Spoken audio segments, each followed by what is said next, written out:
এইবার আমরা কমেন্টস পাচ্ছি।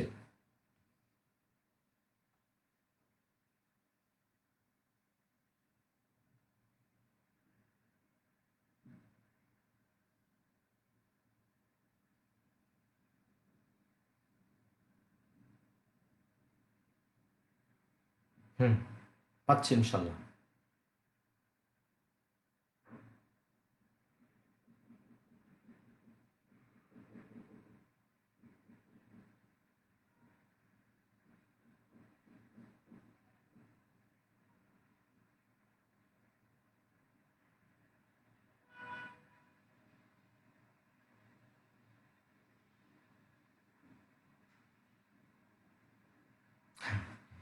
আচ্ছা, তাহলে আমরা এখন শুরু করতে পারি।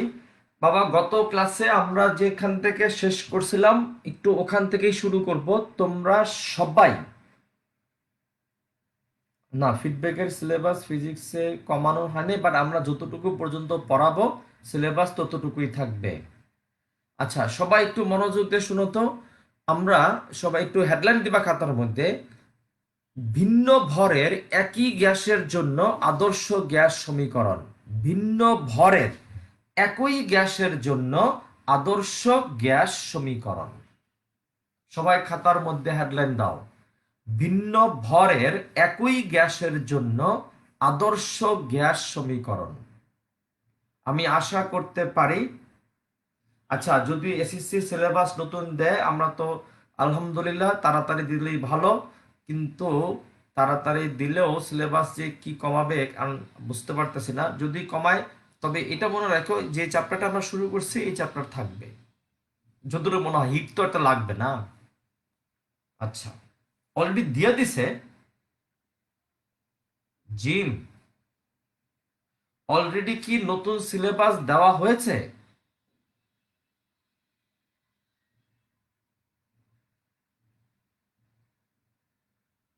জিম,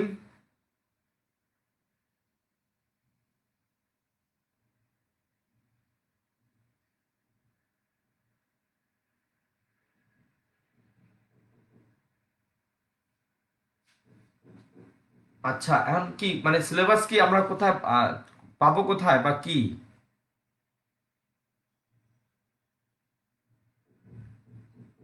না, সিলেবাস যদি কিন্তু অত শর্ট কি থাকবে সিলেবাস? এখন তো কিছুই বুঝতেছি না।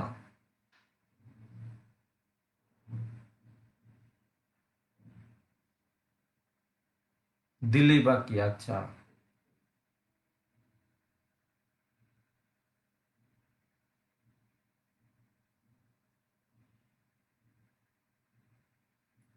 সবাই তো জিমের উপর হুমড়ি খেয়ে পড়তেছে।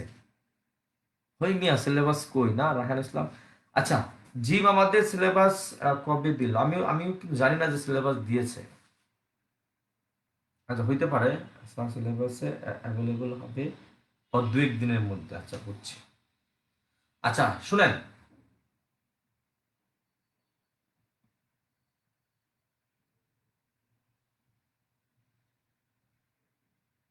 3 দিনের মধ্যে সব জানা যাবে। আচ্ছা, তবে তোমাদের কলেজ মনে হয় খুলে দিবে সামনের ফেব্রুয়ারি মাসের থেকে, অনেক কলেজ খুলে দিতে পারে, জানি না, আবার নাও হতে পারে। পরিস্থিতি বুঝে সবকিছু হবে। আচ্ছা, আমরা শুরু করি। আমরা আমাদের সময় নষ্ট না করে একটু আগানো শুরু করি বাজার। আমাদের খাতার মধ্যে সবার টা টা টা টা টা টা টা টা টা।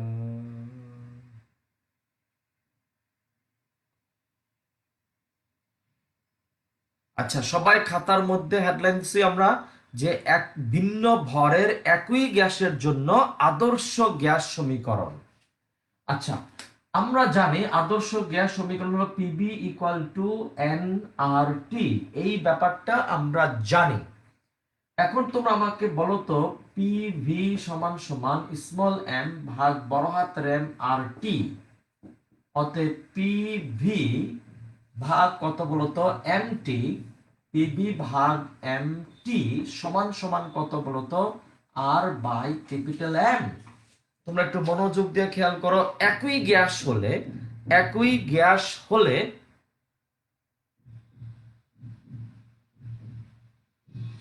আচ্ছা, একই গ্যাস হলে আর এর মান বদলাবে না। একই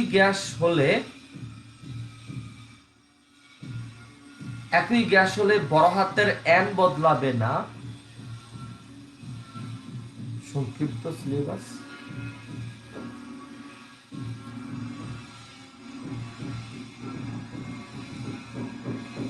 আচ্ছা, তাহলে আমরা তখন বলতে পারি পি ভি ভাগ এম টি ইকুয়াল টু হবে কত বলতো? ধ্রুবক।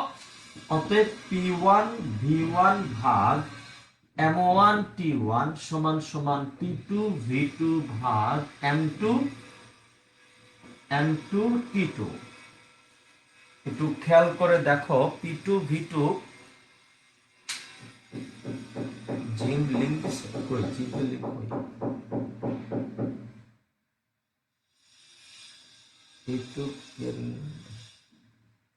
আচ্ছা এই আমি তো কেমনে লিংক খুঁজে বের করব? আচ্ছা, হেডিংটা আবার বলি। হেডিংটা হলো এক মানে ভিন্ন ভরের একই গ্যাসের জন্য আদর্শ গ্যাস সমীকরণ। ভিন্ন ভরের একই গ্যাসের জন্য আদর্শ গ্যাস সমীকরণ। ঠিক আছে, তাহলে আমাদের সমীকরণটা কি পাইলাম? আমরা জানি আদর্শ গ্যাস সমীকরণ হলো PB equal to nRT. PB equal to যদি এনআরটি হয়, এন এর বদলে লিখতে পারে স্মল এম বাই বড় হাতের এম। তাহলে তোমরা আমাকে বলো তো, ভিন্ন ভর হইলে এম ধ্রুবক না, আর তাহলে টি ধ্রুবক না, ধ্রুবক কে কে হবে? আর আর এম ধ্রুবক হবে। আর এবং এম যদি ধ্রুবক হয় তাহলে PV by M T, PV ভাগ এম টি সমান সমান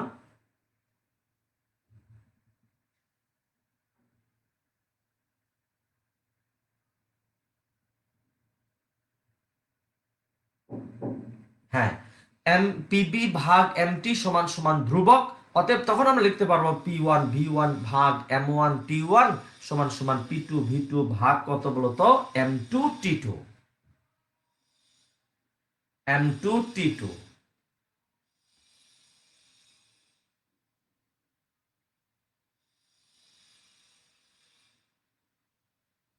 এটা কি আসলো?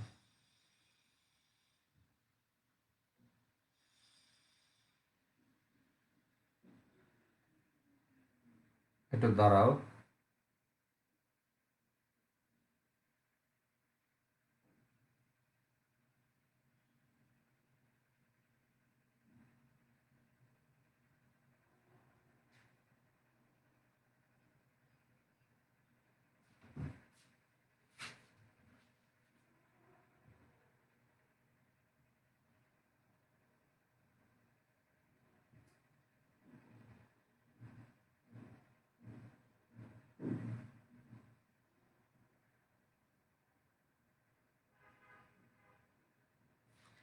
আচ্ছা,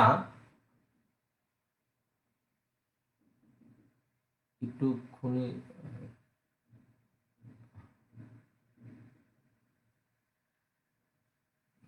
হুম, আচ্ছা ঠিক আছে। আচ্ছা ওকে, তার মানে পি ওয়ান ভি ওয়ান সমান সমান পি ওয়ান বি ওয়ান ভাগ M one T one equal to হবে পি টু ভি টু ভাগ কত বলতো? এম টু টি টু হয়ে গেল। এখন আমরা এই সূত্রটাকে ব্যবহার করে একটা ছোট্ট ম্যাথ তো করতে হবে না? ছোট্ট ম্যাথ করতে হবে। ওকে, দেখেন, একটি 0 ডিগ্রি সেলসিয়াস তাপমাত্রায় একটি খোলা লিটার ফ্লাক্সে 0 ডিগ্রি সেলসিয়াস তাপমাত্রায় একটি খোলা লিটার ফ্লাক্সে 2 × 10⁻³ বায়ু আছে।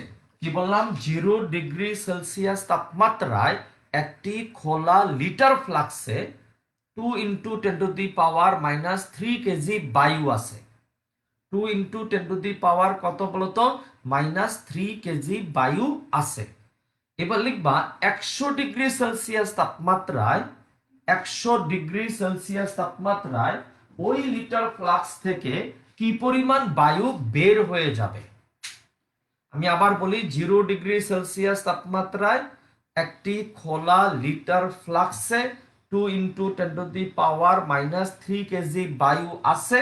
তারপরের লাইনে লিখবা 100 ডিগ্রি সেলসিয়াস তাপমাত্রায় কি পরিমাণ বায়ু ওই খোলা লিটার ফ্লাক্স থেকে বের হয়ে যাবে। কি পরিমাণ বায়ু ওই খোলা লিটার ফ্লাক্স থেকে বের হয়ে যাবে। একটা মজার ব্যাপার খেয়াল করো, সেটা হলো আমার লিটার ফ্লাক্সটা খোলা, এক। দুই হলো খোলা মানে লিটার ফ্লাক্সের ভিতরে বাইরে সব জায়গায় চাপ সেম থাকবে। তার মানে বায়ু বের হলেও চাপ যা থাকবে, বায়ু ঢুকলেও চাপ তাই থাকবে, চাপের কোনো চেঞ্জ হবে না। একটু বায়ু বের হয়ে গেল তার ফলে পুরো বায়ুমণ্ডলের চাপ চেঞ্জ হয়ে যাবে না। আর যেহেতু খোলা লিটার ফ্লাক্স, আমার আয়তন বদলাবে না, বদলাবে ফ্লাক্সের ভিতরে বায়ুর পরিমাণ বদলাবে।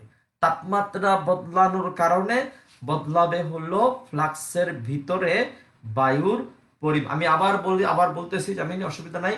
0 ডিগ্রি সেলসিয়াস তাপমাত্রায় একটি খোলা লিটার ফ্লাক্সে এত কেজি বায়ু আছে। তাহলে বলছে 100 ডিগ্রি সেলসিয়াস তাপমাত্রায় কি পরিমাণ বায়ু বের হয়ে যাবে। ঠান্ডা মাথা শুনতে হবে। লিটার, যেহেতু খোলা লিটার ফ্লাক্স, চাপের কোনো চেঞ্জ হবে না।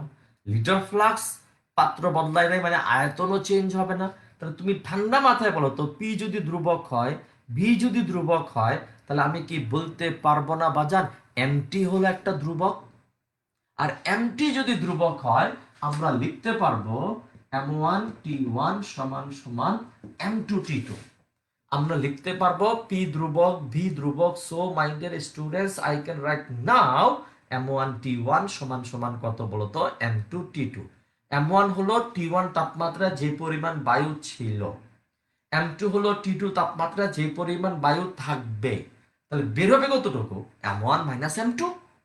তাহলে m2 টা বের করে ফেলাই, m2 সমান সমান m1t1 ভাগ কত বলতো, t2।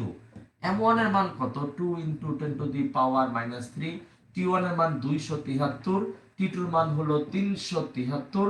ঠাস ঠাস করে একজন আমাকে বলে দাও আমাদের m2 এর মানটা কত হয়। আমার কাছে আজকে ক্যালকুলেটর নাই, তোমরা আমাকে একটু হেল্প করবা। আচ্ছা আমি প্রশ্নটা আরেকবার বলি। 0 ডিগ্রি সেলসিয়াস, হ্যাঁ আচ্ছা বলো তো, তুমি যে একটু ঠান্ডা মাথায় খেয়াল করো তো, তুমি যে রুমটার মধ্যে এখন বসে আছো, সেই রুমটার মধ্যে মনে করো দরজা জানালা খোলা আছে, তাহলে কি ওই রুমের ভিতরে কোনো বাতাস নাই? আলবত আছে। ওই রুমের ভিতরে বাতাস তো আলবত আছে। হঠাৎ করে তোমার রুমের ভিতরে তাপমাত্রা যদি বাড়ায় দাও, দেখবা যে কিছু বাতাস আস্তে আস্তে বের হয়ে যাচ্ছে, বাতাসের ঘনত্ব কমে যাচ্ছে, তার মানে কিছু বাতাস বের হয়েছে এখান থেকে। পি কনস্ট্যান্ট কেন, আমি আপন একটু মনোযোগ দিয়ে শোনো। পি কনস্ট্যান্টের কারণে, এটা খোলা লিটার ফ্লাক্স। তোমার মনে করো তোমার রুমে যে রুমটাতে বসে তুমি ক্লাস করতেছো, সেই রুমটার দরজা জানলা খোলা রাখছো, তখন এটা বলাই যায় তখন বাইরে বায়ুর চাপ যা থাকবে, তোমার রুমের ভিতরে বায়ুর চাপ তাই থাকবে, তাই থাকবে। ঠিক আছে? অতএব চাপ এখানে চেঞ্জ হবে না। 1.46 10⁻³ কেজি এই পরিমাণ থাকবে এখন। তাহলে বের হবে কত, ডেল এম সমান সমান m1 মাইনাস কত বলতো, m2। ডেল এম সমান সমান কত হবে রে বল, m1 মাইনাস m2। ঠাসঠুস করে বলে ফেল ডেল এম এর মানটা কত আসে, কই মানে এই যে m1 2 ইনটু থেকে এটা বিয়োগ করো 0.54, মানে 5.4 ইন্টু 10⁻⁻4 কেজি। এই পরিমাণ বাতাস ওই লিটার ফ্লাক্স থেকে কি হবে বলতো, বের হয়ে যাবে। এবার তোমাদের কাছে আমাদের পরের প্রশ্ন যাবে, সবাই একটু ঠুস ঠুস করে লেখো। পরের প্রশ্ন লেখেন। আমরা আজকে এই টপিকসটা নিয়ে আমরা আলোচনা শেষ করব। ডেঞ্জারাস আলোচনা হবে আজকে। গড় মুক্ত পথের আলোচনার এ টু জেড সব আমরা শেষ করব আজকে। গড় মুক্ত পথ এ টু জেড আলোচনা শেষ হবে আজকে। লেখেন সবাই খাতার মধ্যে হেডলাইন দেন, গড় মুক্ত পথ। যা যা আছে সব আমরা শেষ করব আজকে। গড় মুক্ত পথ আমরা সবাই খাতার মধ্যে হেডলাইনটা দিতে পারছি। আর তোমাদের ম্যাথের শীটটা রেডি, এই যে আমার সামনে শীট অলরেডি আছে, এই দেখো শীট অলরেডি তৈরি করা হয়ে গেছে। ম্যাথের শীট এটা আছে, আবার দেখাচ্ছি এটাও তৈরি করা হয়ে গেছে। আমার হাতের লেখা শীট দিব বা এই যে এটাও দিব। ঠিক আছে? ম্যাথের শীটটা হয়তো আজকে তোমাদের দেওয়ার একটা ব্যবস্থা করা যেতে পারে, দেখবো না, দাঁড়াও। আচ্ছা তাহলে আমাকে বলো তো, আমাদের আজকের দিনের টপিকসটা হলো, ইম্পর্টেন্ট টপিকসটা হলো গড় মুক্ত পথ। তোমরা এগুলো সব জানো, গড় মুক্ত পথ কাকে বলে, মুক্ত পথ কাকে বলে জানো না? মুক্ত পথ কি? যে কোনো দুইটা সংঘর্ষের মধ্যবর্তী সময়ে একটা অণু যে দুইটা অণু মধ্যবর্তী সময়ে একটা অণু যে দূরত্ব অতিক্রম করে, সেই দূরত্বটাকে বলা হয় মুক্ত পথ। এরকম অনেকগুলো মুক্ত পথের গড় মানকে বলা হয় গড় মুক্ত পথ। কিন্তু এটা ছিল গড় মুক্ত পথের ভাষাগত সংজ্ঞা। It was the theoretical definition of mean free path, but there is another definition of mean free path, যেটাকে আমরা বলতে যাচ্ছি গাণিতিক সংজ্ঞা, ম্যাথমেটিক্যাল ডেফিনেশন। ম্যাথমেটিক্যাল ডেফিনেশন কি সেটা? বলছে কতগুলো সংঘর্ষের মধ্যবর্তী সময়ে একটা অণু যে দূরত্ব অতিক্রম করে, সেই দূরত্বকে সংঘর্ষের সংখ্যা দ্বারা ভাগ করে যা পাওয়া যায় তাকে গড় মুক্ত পথ বলে। It was the mathematical definition of mean free path. তাহলে আমাকে একটু বলতে হবে এখানে, তাহলে গড় মুক্ত পথকে যদি আমরা ল্যামডা দ্বারা প্রকাশ করি তাহলে কি লিখবো? মোট অতিক্রান্ত দূরত্ব ডিভাইডেড বাই মোট সংঘর্ষের সংখ্যা। মোট অতিক্রান্ত দূরত্ব ডিভাইডেড বাই মোট সংঘর্ষের সংখ্যা, it is the mean free path. তাহলে ফার্স্ট করে আমাকে বলতে হবে ল্যামডা ইকুয়াল টু হবে S by N. Lambda equal to হবে কত বলতো? S by N. প্রথম কিচ্ছা কাহিনী এখন শুরু হয়ে গেল। প্রথম কিচ্ছাটা কি? যদি তারা একই দূরত্ব যায়, কতগুলা সংঘর্ষের সময় দুইটা বা কতগুলো অণু যদি একই দূরত্ব যায়, একই ডিস্টেন্স যায়, এস এর মানটা সেম। এস এর মান যদি সেম হয়, আমরা এই সমীকরণ থেকে লিখতে পারবো ল্যামডা সমানুপাতিক 1/n। আমরা গ্রাফ যদি আঁকি লিখতে পারবো n ল্যামডা, এরকম একটু বেহা আসবে। এখন তোমাদের কাছে বলি, এখান থেকে উদ্দীপকটা কি হইতে পারে? অলরেডি হয়েছে কোন একটা বোর্ডে। আচ্ছা, অলরেডি কোন একটা বোর্ডে উদ্দীপকটা হয়েছে। কি উদ্দীপক? যে বলেছে কোন ক্ষেত্রে সংঘর্ষের সংখ্যা বেশি ছিল মতামত দাও। বলেছে দুইটা কেস দিয়া তারা বলেছে কোন ক্ষেত্রে সংঘর্ষের সংখ্যা বেশি ছিল মতামত দাও। তাহলে কি করবো আমরা তখন? আমরা গড় মুক্তবোধ বের করব। গড় মুক্তবোধ বের হইছে, যে বেলায় গড় মুক্তবোধ বেশি সে বেলায় এন কম, মানে সংঘর্ষের সংখ্যা কম। যে বেলায় গড় মুক্তবোধ কম সে বেলায় এন বেশি, গড় মুক্তপথের সংখ্যা সংঘর্ষের সংখ্যা বেশি। তাহলে মাই ডিয়ার স্টুডেন্টস, আমরা সংজ্ঞা থেকে যে একটা ছোট্ট ম্যাথ পাওয়া গেল, সে ম্যাথ থেকে আমরা একটা সিকিউ পেয়ে যাচ্ছি, এমসিকিউ পাইতে পারি।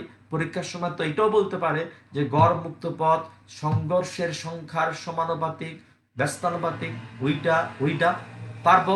অথবা গ্রাফ আঁকতে পারে যে গড় মুক্ত পথ বনাম সংঘর্ষের সংখ্যার লেখচিত্র নিচের কোনটি, তার মানে সিকিউ সাপোর্ট দিল, এমসিকিউ সাপোর্ট দিল, বুঝছি আমরা।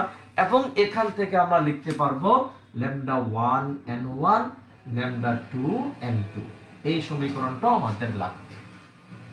বলবে যখন গড় মুক্ত পথ এত, তখন সংঘর্ষ এত হয়েছিল। যখন গড় মুক্ত পথ এত, তখন সংঘর্ষ কত হবে? তখন সমীকরণ কোথেকে আসবে? এখান থেকে আসবে। তাহলে প্রথম 1 নম্বরের কিচ্ছা কাহিনী শেষ। প্রথম কাহিনী আমাদের শেষ।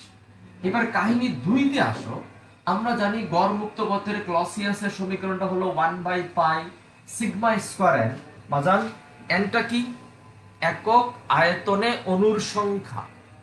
n is the number of molecules per unit volume। তাহলে আমরা এখান থেকেও কি বলতে পারি? ল্যামডা সমানুপাতিক 1/n, যেখানে সিগমা হচ্ছে অণুর ব্যাস। সিগমা হলো অণুর ব্যাস, পাই তো ধ্রুবক, অণুর ব্যাস সেও ধ্রুবক। কি লিখতে পারবো? ল্যামডা সমানুপাতিক 1/n। তার মানে একক আয়তনে অণুর সংখ্যা যত বেশি, গড় মুক্ত পথ তত কম। অণুর সংখ্যা যত কম, গড় মুক্ত পথ তত বেশি। তুমি একটু প্র্যাকটিক্যাল চিন্তা করো। তুমি ঈদুল ফিতরের 2 দিন আগে মার্কেটে গেছো, মার্কেটে মানুষজন গিজগিজ করতেছে, তুমি হাঁটতেই পারতেছ না, তোমার ফ্রি পাতি নাই, মুক্ত পথই নাই, তুমি হাঁটতেই পারতেছো না। অথচ এখন তুমি মার্কেটে যাও, দৌড়াইতে পারো, কানামাসি খেলতে পারো, মার্কেট তো খালি মিয়া। অবশ্য মাঝে মাঝে মার্কেট আবার শুক্রবার দেবার ভরে যায়। কিন্তু ঈদুল ফিতরের আগে ঈদুল ফিতরের 2 দিন আগে তুমি মার্কেটে গেছো, হাই রে বীর রে বীর রে বীর, আল্লাহ রে আল্লাহ, আর এখন তো খালি দৌড়াইতে পারতেছো। তার মানে যা মানে কম অনু গড় মুক্তবোধ বেশি, বেশি অনু গড় মুক্তবোধ কম। এখান থেকে আমরা চাইলে λ1 n1 λ2 n2 লিখতে পারবো। এখান থেকে চাইলে আমরা গ্রাফ রেখে ফেলতে পারবো, এই যে দিচ্ছাম। তাহলে 2 নম্বর কাহিনী আমাদের শেষ, বুঝছেন? এবার আসো 3 নম্বর কাহিনী শুরু হয়ে যাক। 3 নম্বর কাহিনী, ল্যামডা ইকুয়াল টু 1/পাই, আমি এম দ্বারা গুণ করলাম, পাই সিগমা স্কয়ার mn, আমি এম দ্বারা গুণ করছি, এম দ্বারা ভাগ করে দিচ্ছি। তাহলে বলেন তো এটা বুঝতে না পারলে যে হবে না বাজান। এন হলো একক আয়তনে অণুর সংখ্যা, এম হলো একটা অণুর ভর, তাহলে mn কে আমরা বলবো একক আয়তনে অণুর ভর, আর একক আয়তনের ভরকে ঘনত্ব বলে। তাহলে ল্যামডা সমান সমান লিখতে পারবো m/পাই সিগমা স্কয়ার রো, m/পাই sigma square rho. m is a constant, pi is a constant, দিশম সিগমা is a constant। আবার সে একই কাহিনী লিখতে পারবো, ল্যামডা সমানুপাতিক 1/রো। ল্যামডা সমানুপাতিক 1/রো মানে কি, λ1 রো 1, λ2 রো 2 দিচ্ছাম। এবং আমরা লিখতে পারবো গ্রাফ x অক্ষ বরাবর রো, y অক্ষ বরাবর ল্যামডা, গ্রাফ হবে বেহা। আমরা মনে হয় বেহা পাইছি, বুঝছে? সিগমাটা হচ্ছে অণুর ব্যাস, রিন্তি সিগমাটা হচ্ছে ডায়ামিটার অফ এ মলিকুল। এবার তোমরা আমাকে বলো তো 3 নম্বর কাহিনীতে আসি। 3 নম্বর কাহিনীটা কি ঠাস করে তোমাকে বলতে হবে এখন। 3 নম্বর কাহিনীটা হলো, তুমি একটু মনোযোগ দিয়ে শুনবা, সেটা হলো আমরা পড়ছিলাম। 3 নম্বরটা আবার বোঝান একটু। আচ্ছা তারান্নম মিথিলা কি বল 3 নম্বরটা আবার, আচ্ছা 3 নম্বর হচ্ছে এটা। আচ্ছা একটু খেয়াল করো, আমাদের ফর্মুলা ছিল ল্যামডা ইকুয়াল টু 1/পাই সিগমা স্কয়ার n। আমি করলামটা কি, সমীকরণটাকে m দ্বারা গুণ করলাম, m দ্বারা ভাগ করলাম, করতেই পারি, সবই ঠিক আছে, সবই ঠিক আছে, আমি বোঝাচ্ছি আইরিন। এখন দেখো n কি, একক আয়তনে অণুর সংখ্যা, m কি একটা অণুর ভর, তাহলে mn কে আমরা কি বলতে পারবো, এই mn টাকে, এই mn টাকে বলা যাবে একক আয়তনে অণুর ভর, mn টাকে বলা যাবে একক আয়তনে অণুর ভর। আহারে বাজান, একক আয়তনের ভরকে কি বলে, ঘনত্ব বলে। তাহলে mn এর বদলে আমরা কি লিখতে পারছি, রো। mn এর বদলে আমরা কি লিখতে পারলাম, রো। আবার বলে অন্তর্মন্তর সো, n একক আয়তনে অণুর সংখ্যা, স্মল n একক একটা অণুর ভর, সরি একটা অণুর ভর, তাহলে হোয়াট উইল বি mn, একক আয়তনে অণুগুলোর ভর। আর একক আয়তনে যে ভর সেটাকে আমরা কি বলি, ঝটপট বলো তো, ঘনত্ব বলি। তাহলে দিচ্ছাম m ধ্রুবক, একটা অণুর ভর তো ধ্রুবক, পাই ধ্রুবক, সিগমা ধ্রুবক, ল্যামডা সমানুপাতিক 1/রো, সো আমরা লিখতে পারছি। এবার চলে আসো, তোমাদেরকে আমরা কয়দিন আগেই পড়াইছি, 2 দিন আগে পড়াইছি, স্থির তাপমাত্রায় কোনো একটি গ্যাসের ঘনত্ব উহার চাপের সমানুপাতিক। স্থির তাপমাত্রায় কোনো একটি গ্যাসের ঘনত্ব উহার চাপের সমানুপাতিক বাজার। তাহলে তুমি কি বুঝতে পারতেছো, স্থির তাপমাত্রায়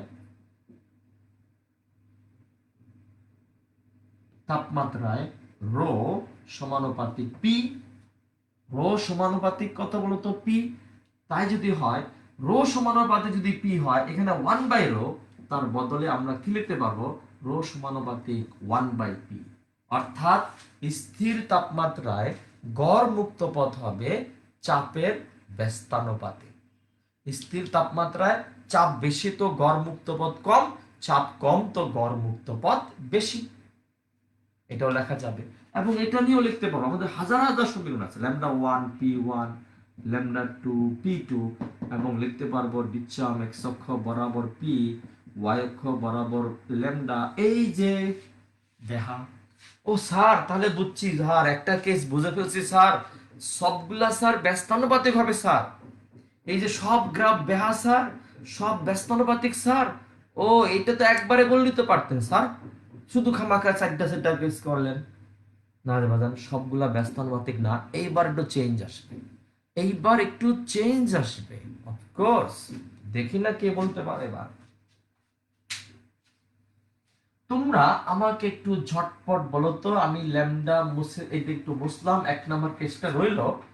তুমি আমাকে বলো তো, 5 নম্বর কেসে স্থির চাপে আমরা শিখাইছি, এই আমরা রো সমানুপাতিক 1/t, ঘনত্ব হবে পরম তাপমাত্রার ব্যস্তানুপাতিক, এগুলো সবাই জানি আমরা।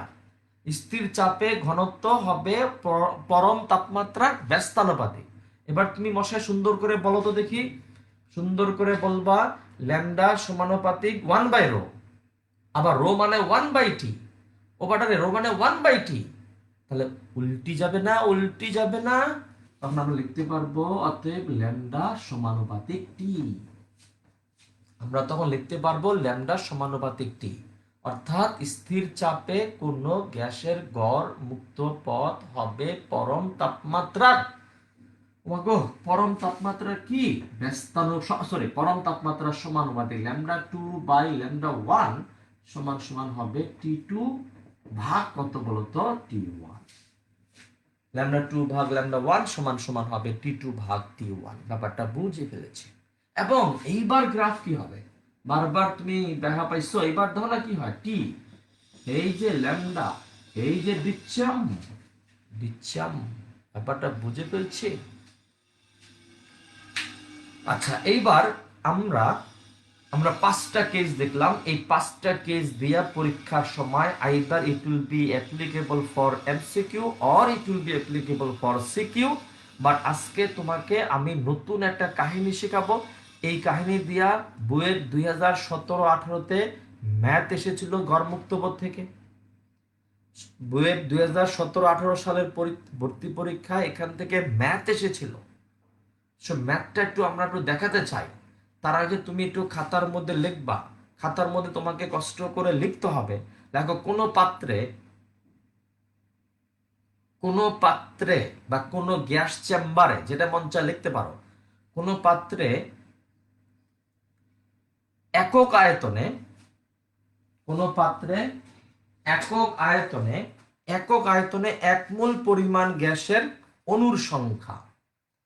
1 মোল গ্যাসের অণুর সংখ্যা তো আমরা জানি, কিন্তু একক আয়তনে কত হবে সেটা বের করবা কেমনে তুমি? লেখো, কোন পাত্রের আয়তন তো দেওয়া নাই, তাহলে তো অনুসংখ্যা দিয়ে ভাগ করে দিলে ওই তো, পাত্রের আয়তন দেওয়া নেই, তখন কি হবে? সুন্দর মতো খাতার মধ্যে হেডলাইন দাও, কোন পাত্রে একক আয়তনে 1 মোল পরিমাণ গ্যাসের অণুর সংখ্যা। সাপোজ তোমাকে আমি বলি, you have a gas chamber, you have a gas container, তার ভিতরে 1 মোল পরিমাণ গ্যাস আছে। You may know how many molecules will be there in that container, in that chamber. But if you want to know what will be the number of molecules per unit volume, তাহলে সেক্ষেত্রে কেমনে হবে, কেমনে কি হবে সেটা জবাব কিভাবে আসবে? আমি দিচ্ছি জবাবটা, সুন্দর মতো মনোযোগ দিয়ে শুনবা। 1 মোল পরিমাণ গ্যাসে কি আসছে অবস্থাটা।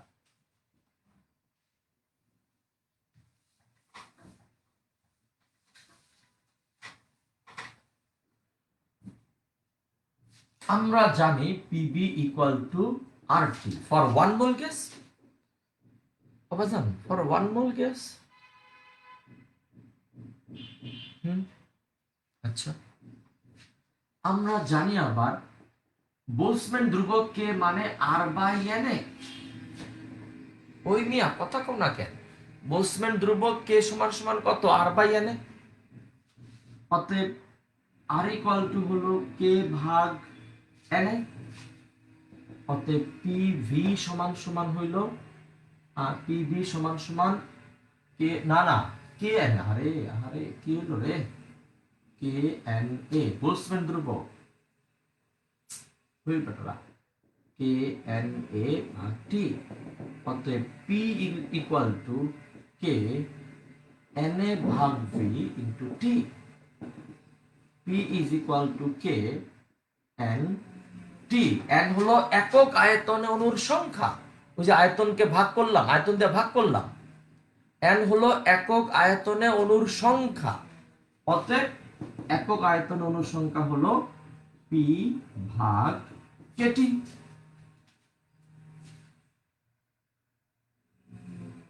আমি প্রশ্ন আবার বলি যে কোন পাত্রে একক আয়তনে 1 মোল পরিমাণ গ্যাসের অণুর সংখ্যা। It is our headline. এই সূত্র দিয়ে বইয়ের ভর্তি পরীক্ষা ম্যাথ এসেছিল 17-18 সালে। কোন পাত্রে কি বললাম, একক আয়তনে 1 মোল পরিমাণ গ্যাসের অণুর সংখ্যা। আমি আবার ব্যাপারটা ভেঙে দিই। একটা বিশাল পাত্র আছে অথবা একটা ছোট্ট পাত্র আছে, থাকুক, ওই পাত্রের মধ্যে 1 মোল পরিমাণ গ্যাস আছে। You know that if there is 1 mole পরিমাণ gas, there will be total number of molecules will be equal to Na. এখন আমার প্রশ্ন হলো যে আমার তো এই পরিমাণটা চাই না, আমাকে বলছে রে ভাইরে ওই পাত্রে একক আয়তনে কি পরিমাণ অণু আছে। কারণ আমার গড় মুক্ত পথে যে এনটা ব্যবহার করা হয়, গড় মুক্ত পথে যে এনটাকে ব্যবহার করা হয়, এটা তো অণুর সংখ্যা না, এটা তো হলো একক আয়তনে অণুর সংখ্যা। তাহলে কোত্থেকে আসবে? আমি এখন অঙ্কটা করি, একটা দেশ দিদি লেখো। কোনো একটি গ্যাস চেম্বারে 1 মোল পরিমাণ গ্যাস আছে যার অণুর ব্যাস, লেখো ইচ্ছা মতো দিদি, যার অণুর ব্যাস কত?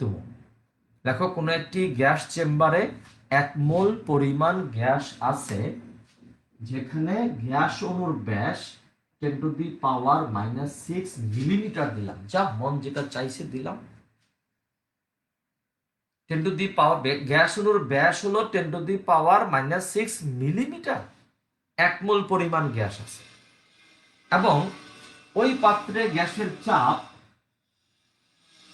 কি দেবো নাম দাও, ওই পাত্রে গ্যাসের চাপ দিয়ে একটা 10⁵, যেটা মন চাইতেছে দিয়ে দেবে, 10⁵ নিউটন পার মিটার স্কয়ার এবং তাপমাত্রা 290 কেলভিন। তাহলে কথাটা একটু খেয়াল করো, কি বললাম, কোন গ্যাস চেম্বারে 1 মোল পরিমাণ গ্যাস আছে, কোন গ্যাস চেম্বারে 1 মোল পরিমাণ গ্যাস আছে যেখানে অণুর ব্যাস 10⁻⁻6 মিলিমিটার, গ্যাসের চাপ 10⁵ নিউটন পার মিটার স্কয়ার এবং তাপমাত্রা হলো 290 কেলভিন। আমি আবার বলি, কোন গ্যাস চেম্বারে 1 মোল পরিমাণ গ্যাস আছে যেখানে গ্যাসের অণুর ব্যাস এত। 1 মোল পরিমাণ গ্যাস আছে যেখানে গ্যাসের অণুর ব্যাস এত। তারপরে কি লিখবো আমরা, ওই গ্যাসের চাপ এত এবং তাপমাত্রা এত। এরপর তুমি লিখবা গ্যাস চেম্বারে অণুগুলোর গড় মুক্ত পথ বের করো। গ্যাস চেম্বারে অণুগুলোর গড় মুক্ত পথ বের করো। কি পথ? গড় মুক্ত পথ বের করতে বলছি। এখন গড় মুক্ত পথ যে বের করবো, আমি যদি ক্লসিয়াসের সমীকরণটাই নেই, ল্যামডা ইকুয়াল টু হলো 1/π সিগমা স্কয়ার n, 1/3.14 সিগমার মান মানে অণুর ব্যাস 10⁻⁹9 মিলিমিটারকে আমরা মিটারে কনভার্ট করলাম, এর আবার হোল স্কয়ার, কিন্তু n তো নাই। তাহলে n আমি কোত্থেকে পাবো? nটা কি অণুর সংখ্যা? না, n হলো একক আয়তনে অণুর সংখ্যা। তো সে আসবে কোত্থেকে? ওই যে আমাদের ফর্মুলা আছে, n ইকুয়াল টু পি ভাগ কেটি। পি কত? 10⁵, কে কত? 1.38 10⁻⁻23, টি কত? 290। ঠাস করে আমাকে বলে ফেলাও n এর মানটা কত আসে। আমার কাছে আছে ক্যালকুলেটর নাই, তোমরাই আমার ভরসা, আল্লাহ সবার উপরে ভরসা। তারপর তোমরা তাড়াতাড়ি বলো।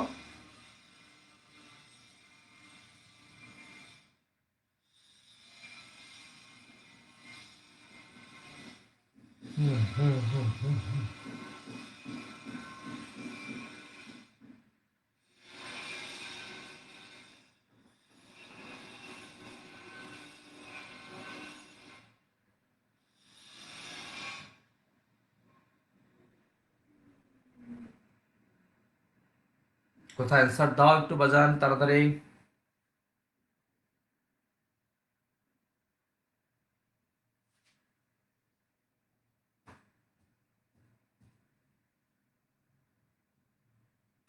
একটু কিন্তু অঙ্কের অংশ না, একটু আমরা নিজেরা বের করছি আলাদা করে। 2.49 10 to the power 21, 2.49 10 to the power 21। আচ্ছা, এইবার এখানে বসায় দাও 2.49 10 to the power 21। এবার বলো তো ল্যামডার মানটা কত আসে, অ্যান্সার বলো ল্যামডা সমান সমান কত আসে।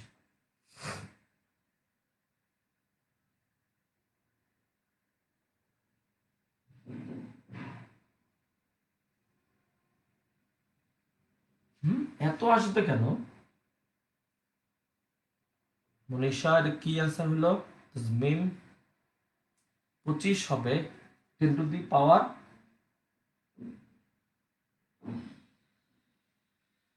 ওটা কি 10 টু দি পাওয়ার, অ্যান্সার যে কোনটা, এটা কি 25 হবে? এটা 25। আচ্ছা এটা 25, তাহলে 25। আরে কোনটা যে অ্যান্সার। আচ্ছা তোমরা একটা কাজ করো, অ্যান্সারটা নিজেরা বের করে ফেলতে পারবা, আমি অ্যান্সার দিয়ে কোনটা বুঝতে পারলাম না।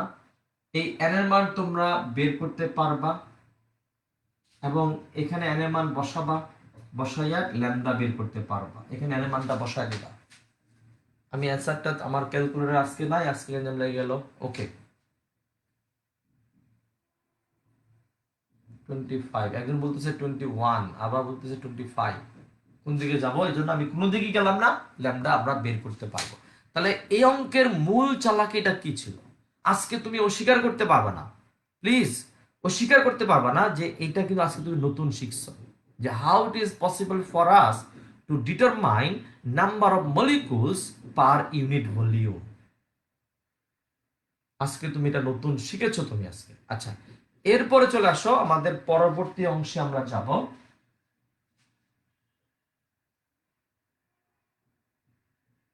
বুঝলাম।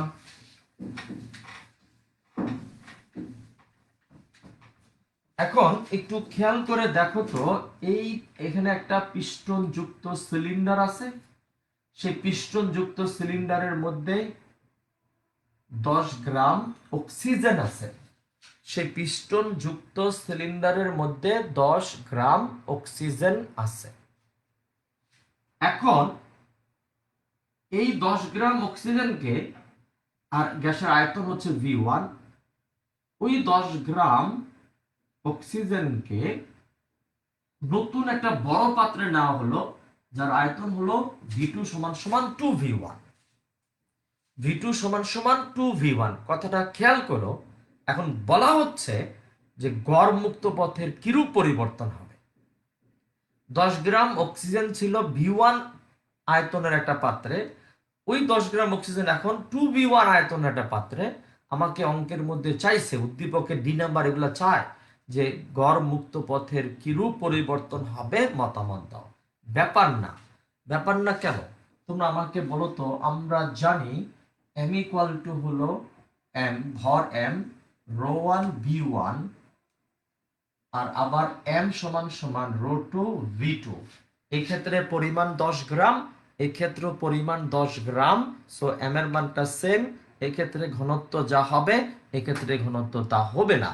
তাহলে ঠাস ঠুস করে আমাকে বলে ফেলাও, অতএব rho one by rho two, rho one by rho two সমান সমান কত হবে বলতো? যদি ভাগ করে দিই আমরা, তাহলে হবে v2 ভাগ কত বলতো? v1। এখন আমরা আবার জানি আবার ল্যামডা সমানুপাতিক 1 বাই রো, অর্থাৎ ল্যামডা 2 বাই ল্যামডা 1 সমান সমান রো 1 বাই কত বলতো? রো 2।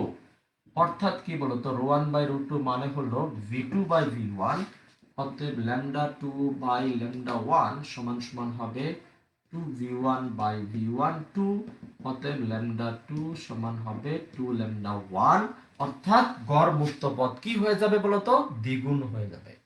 মানে ওই পরিমাণ গ্যাসকেই আমরা যদি দ্বিগুণ আয়তনের একটা পাত্রের মধ্যে দিয়ে দেই, পাত্রের ভিতরে রাখি, তাহলে ওই গ্যাসের অণুগুলোর গড় মুক্ত পথ ডবল হবে, অর্থাৎ গড় মুক্ত পথ 100% বেড়ে যাবে। গড় মুক্ত পথ 100% বেড়ে যাবে। বুঝছি? আমরা লিখতে পারছি আমরা এখানে। এবার চলে আসো আমাদের পরবর্তী আরেকটা প্রশ্ন। তোমরা সবাই জানো গড় মুক্ত পথের 3 প্রকার সমীকরণ আছে। একটা হলো ম্যাক্সওয়েল, একটা হলো ক্লসিয়াস, একটা হচ্ছে ম্যাক্সওয়েল, একটা হচ্ছে বোলসম্যান। এই ক্লসিয়াস, ম্যাক্সওয়েল, বোলসম্যান দিয়া আমাদের বোর্ডে উদ্দীপক এসেছিল। কি উদ্দীপক? কোন ক্ষেত্রে সংঘর্ষের সংখ্যা বেশি হবে বোলসম্যান এবং ম্যাক্সওয়েলের সমীকরণের আলোকে ব্যাখ্যা করো।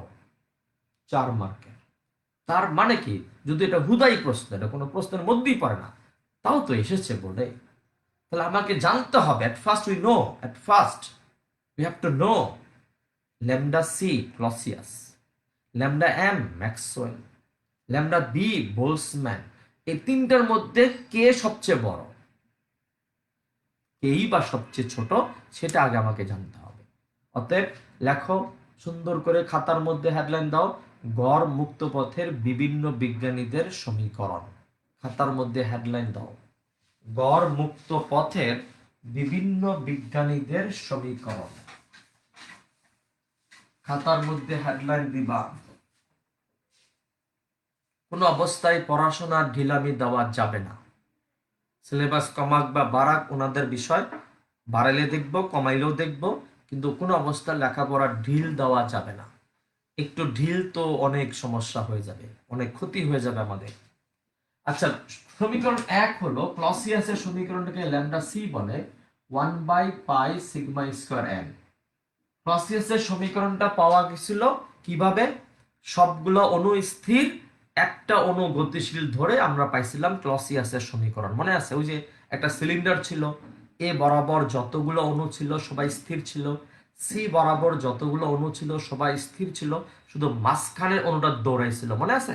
যেমন এই যেরকম দেখো ছবিটা এরকম ছিল আমাদের, বুঝতে পারছি আমরা। এই যে মার্বেল টোক্কা দিছিলাম আমরা, এই যে মার্বেল, এই যে বাজান, এই যে এটা এ, এটা বি, এটা সি, এটাকে বলেছিলাম একটা মার্বেল, এটা একটা মার্বেল, এটাও একটা মার্বেল। এ বরাবর অসংখ্য মার্বেল আছে, সি বরাবর অসংখ্য মার্বেল আছে, বি বরাবর কোনো মার্বেল নাই। আমরা এই মার্বেলটাকে টোক্কা দিছিলাম না? টোক্কা দেওয়াতে কি হয়েছিল? সে সামনে আগাইছিল, কারণ তো তার সামনে তো কেউ নাই। তখন এর সাথে এ বরাবর সবার সাথে তার ধাক্কা লাগছে, দিচ্ছাপ এরকম ধাক্কা লাগছে, সি বরাবর সবার সাথে তার ধাক্কা লাগছে। তখন হিসাব করে দেখছিলাম যে ক্লসিয়াস অনুযায়ী এই বরাবর সবগুলো অণু স্থির, এই বরাবর সবগুলো অণু স্থির, শুধু দৌড়াইছে কে? বি। শুধু কে দৌড়াইছে? বি দৌড়াইছে। দৌড়াইয়া আমরা ল্যামডা সি পাইছি, ক্লসিয়াস। পরে ম্যাক্সওয়েল বেগ বন্টন সূত্র আমাদের নাই, উপরে আছে। বেগ বন্টন সূত্রের মাধ্যমে ম্যাক্সওয়েল গড় মুক্ত পথের নতুন সমীকরণ দিলেন, সেটা হচ্ছে 1/√2 পাই সিগমা স্কয়ার। তারপরে বোলসম্যান সবগুলো অণুকে গতিশীল ধরে তার যে সমীকরণ ল্যামডা বি ইকুয়াল টু হবে 3/4 পাই সিগমা স্কয়ার এল। তুমি ভাগটা করে দেখতে পারো, যেমন আমি একটা ভাগ করে দিই, ল্যামডা সি ভাগ ল্যামডা এম হবে কত?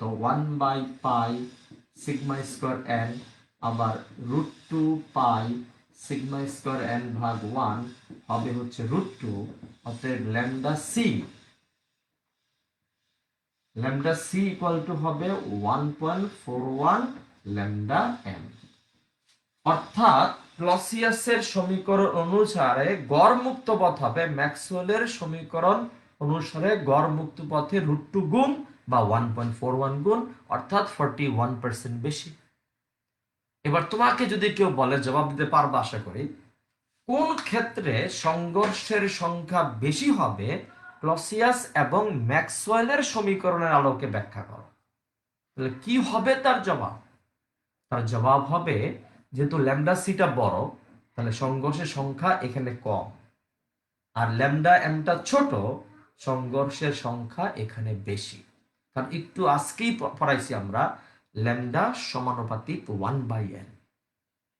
আবার তুমি যদি চাও স্যার এটাও চাই আমি, ল্যামডা বি ভাগ ল্যামডা এম সমান সমান, আচ্ছা ল্যামডা এমই দিলাম আগে, ল্যামডা বি সিরিয়ালে যাই 1/√2 pi sigma square N 4 pi sigma square N divided by 3 হবে 4/3√2। একটু কি ভাগ করে কেউ বলতে পারবা 4/3√2 করলে কত আসে? একটু কি কষ্ট করে বলা যাবে 4 ভাগ 3√2 কত আসে? ঠাস করে বলে ফেলাও 4 ভাগ 3√2 করলে কত আসে?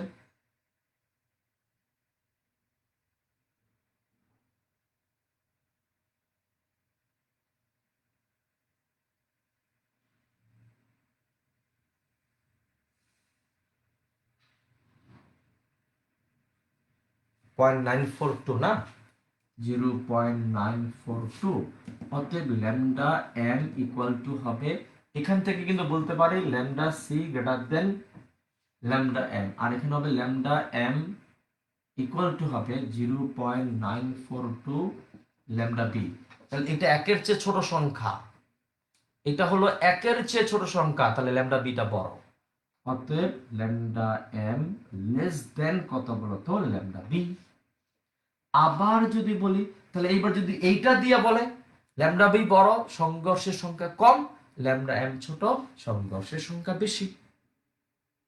আবার এটা দিয়ে যদি বলি ল্যামডা সি ভাগ ল্যামডা বি 1/পাই সিগমা স্কয়ার এন উল্টাও 4 পাই সিগমা স্কয়ার এন ভাগ 3, তার মানে 4/3, তার মানে 1.33।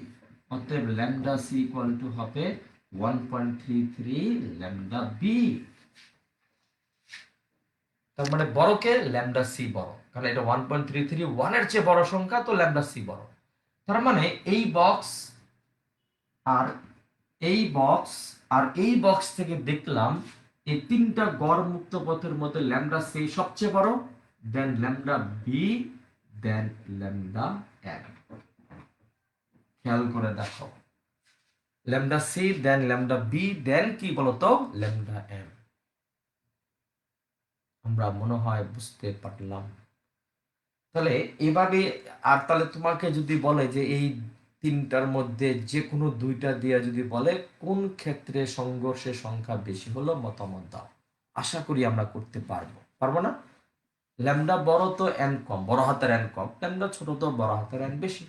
আমরা ওরকম করে মতামত দিয়ে দিব এবং পরীক্ষায় এই মতামত এসেছিল।